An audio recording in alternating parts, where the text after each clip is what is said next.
හදන්න යන්නේ චිකන් රසට කොස් හැට කළුපොල් මාළුවා. හදමුද? මේ ඇයිද ඉන්න ගොඩාක් කොස් හැට නේද? අපි භාගයක් ඇහිඳක්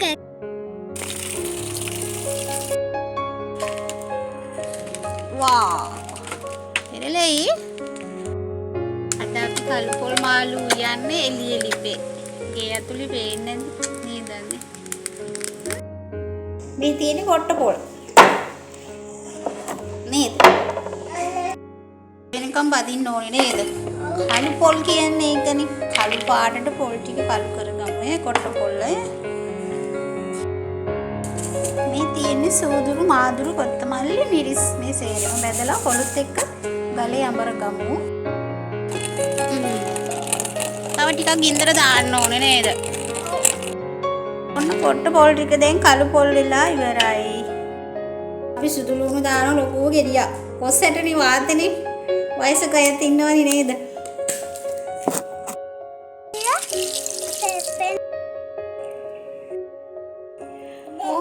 කළු පාටට අංජනක් ගුලියනම් අඹරලා ඉවර කරා.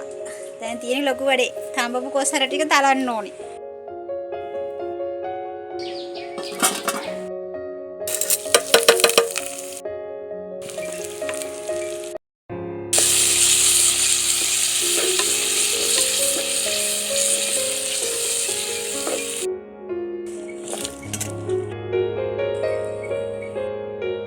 ඔන්න දැන් තියෙන්නේ මිටිකිරි ටික දාන්න.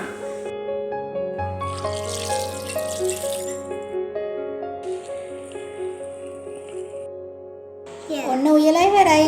අපි දැන් ලුණු බලන්න යන්නේ. ලුණු බලමුද? නන්නි තාම රස්නේ.